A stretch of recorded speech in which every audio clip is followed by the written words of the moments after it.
अपना स्वास्थ्य सेवा की दृष्टि से आयुष्मान भारत योजना बहुत ही बेहतर योजना है और मध्य प्रदेश के लोग उसका बड़ी मात्रा में लाभ ले रहे हैं। वह और लाभ ले सकें इसके लिए उसको आसान और सुविधा युक्त बनाने के लिए निश्चित रूप से और कोशिश की जाए। सांस्कृतिक दृष्टि से आप सबने ध्यान दिया है कि महाकाल लोक का निर्माण, सलकन वाली माता के लोक का निर्माण, ओंकारेश्वर में हमारे परम पूज्य शंकराचार्य जी लोक का निर्माण, ओरछा को एकदम और पर्यटन के स्तर पर उभारने की दृष्टि से ओरछा में भी सर्व सुविधायुक्त लोक का निर्माण, ऐसे सांस्कृतिक पुनरुत्थान की दृष्टि से भी अनेक काम सरकार ने किए हैं। लेकिन इन सब कामों को और आगे बढ़ाया जाएगा। जो बचे हुए हैं उनको भी पूरा करेंगे।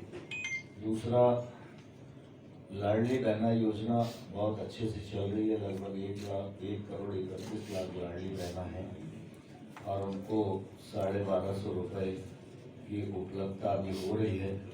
ऐसी बहनों के पास अगर घर नहीं तो उनको आवास की भी उपलब्धता हो, ये भी संकल्प पत्र में तय किया गया है।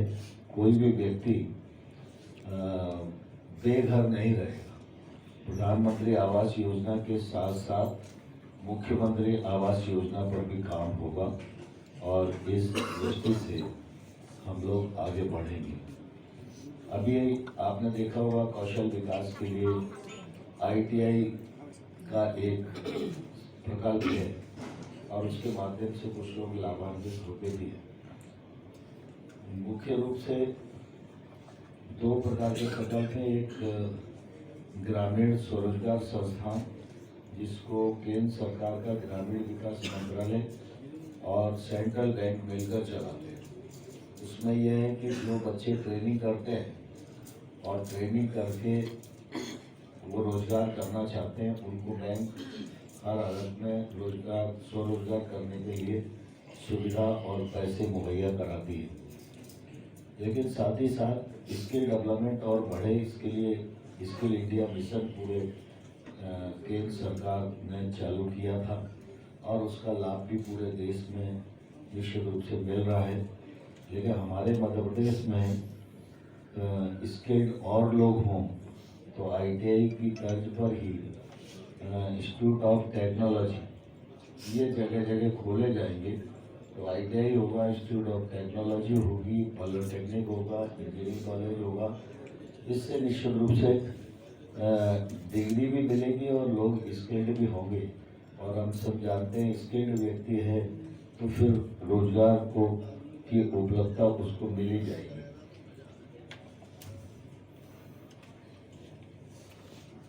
हो गई है।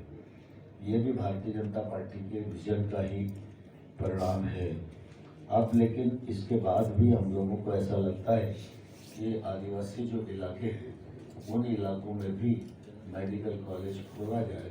तो मुझे लगता है कि अभी हमारा एक लोकसभा पर एक मेडिकल कॉलेज हो, इस लक्ष्य की आपूर्ति तो हो रही है।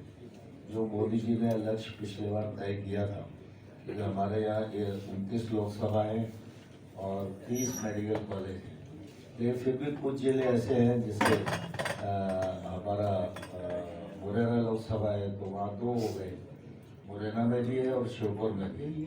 तो ऐसे करके कुछ एरियाज बचे हैं तो वहाँ भी मेडिकल कॉलेज खोला जाए और ये पूरा करेंगे तो इससे डॉक्टर्स की उपलब्धता भी बढ़ेगी और स्वास्थ्य सुविधाएं भी लोगों तक पहुंचेंगी। लाडली लक्ष्मी योजना हमारी बहुत ही अच्छी योजना थी जिसमें भ्रूण हत्या पर भी काफ़ी नियंत्रण किया और जो समाज के सामने चुनौती थी उस चुनौती से मध्य प्रदेश जूझ ही नहीं पाया, आगे भी निकल गया। ऐसी लाडली लक्ष्मी बहनों को एक मैगजीन बनाकर सहायता दी जाती थी कि वो 1 से 5 तक पढ़ेंगी तो उन्हें कुछ मिलेगा, 5 से 10 तक पढ़ेंगी तो कुछ सहायता मिलेगी, 10 से 12वीं तक पढ़ेंगी फिर कॉलेज एजुकेशन में जाएंगी। तो एक ऐसा पूरा मैकेनिज्म बना हुआ है और उसके लिए सरकार जन्म के साथ ही कुछ पैसे जमा कराती है। उसमें विशेष बात ये थी कि जब बच्ची 21 साल की होती थी तो उसको 1 लाख रुपया एक मुश्त मिल जाता था, जिससे उसके शादी ब्याह में और बाकी चीज़ों में कोई परेशानी ना हो और घर पर उसे बोझ न बनना पड़े। ये 1 लाख रुपया बढ़ाकर अब उसे 2 लाख मिले, ये सुनिश्चित करने का काम भी इस माध्यम से किया गया है। गैस के सिलेंडर पर काफ़ी बातचीत होती रही है, कोई बोलता 500 में देंगे, कोई बोलता कुछ देंगे। एक तो सबसे बड़ी बात यह है कि पहले जमाने में तो गैस का सिलेंडर हर आदमी के पास होता ही नहीं था। नरेंद्र मोदी जी ने उज्ज्वला योजना बनाकर 9 करोड़ बहनों को गैस का सिलेंडर दिया। अब गैस है, पेट्रोलियम पदार्थ हैं, इनके इंटरनेशनली भाव में उतार चढ़ाव चलता ही रहता है। जैसे फर्टिलाइजर है, फर्टिलाइजर के भाव में भी उतार चढ़ाव चलता ही रहता है।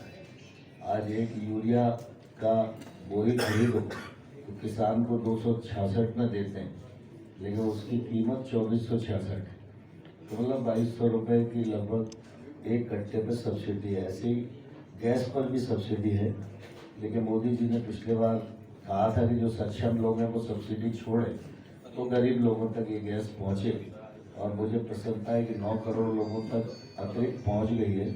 और इसके बाद भी जो बचे हुए लोग हैं वहाँ भी गैस का कनेक्शन पहुँचे, इसके लिए केंद्र सरकार निर्णय कर चुकी है। लेकिन जहाँ तक कीमत के उतार चढ़ाव का सवाल है, ये मध्य प्रदेश की सरकार अपने खाते में लेगी और 450 में ही गैस का सिलेंडर लोगों को मिले, यह सुनिश्चित करने का काम निश्चित रूप से हम लोग करेंगे। ऐसा हम लोगों ने इस मामले में संकल्प किया है।